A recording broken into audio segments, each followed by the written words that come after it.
شروع کرتا ہوں اللہ کے نام سے جو بڑا مہربان اور نہایت رحم کرنے والا ہے۔ حضرت سعد رضی اللہ عنہ بیان کرتے ہیں،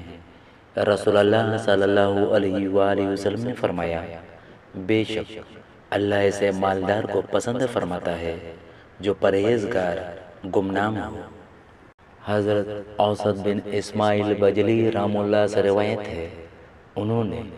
رسول اللہ صلی اللہ علیہ وآلہ وسلم کی وفات کے بعد حضرت ابو بکر رضی اللہ عنہ کو یہ فرماتے سنا، گزشتہ سال رسول اللہ صلی اللہ علیہ وآلہ وسلم اس مقام پر کھڑے ہوئے جہاں میں کھڑا ہوں۔ پھر یہ کہہ کر ابو بکر اشکبار ہو گئے اور فرمایا، پھر رسول اللہ صلی اللہ علیہ وآلہ وسلم نے فرمایا تھا، سچ اختیار کرو وہ نیکی کے ساتھ ہوتا ہے، اور وہ دونوں یعنی سچ اور نیکی اور انہیں اختیار کرنے والے جنت میں ہوں گے، اور جھوٹ سے بچ کر رہو وہ گناہ کے ساتھ ہوتا ہے، اور وہ دونوں یعنی جھوٹ اور گناہ اور انہیں اختیار کرنے والے جہنم میں ہوں گے۔ اور اللہ سے عافیت کا سوال کرو، کسی کو یقین اور ایمان کے بعد عافیت سے بہتر کوئی چیز نہیں مل سکتی۔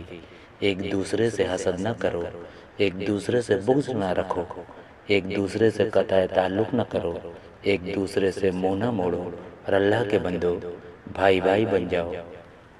حضرت عبداللہ بن مسعود رضی اللہ عنہ سے روایت ہے، رسول اللہ صلی اللہ علیہ وآلہ وسلم نے فرمایا، حسد یعنی رشک صرف دو ہی کاموں میں جائز ہے، ایک وہ شخص جس کو اللہ نے مال دیا اور اسے حق کی راہ میں خرچ کرنے پر لگا دیا، اس سے رشک کرنا چاہیے، اور دوسرا وہ شخص جسے اللہ نے دین کی سمجھ دی، وہ اس کے مطابق فیصلے کرتا ہے اور اس کی تعلیم دیتا ہے۔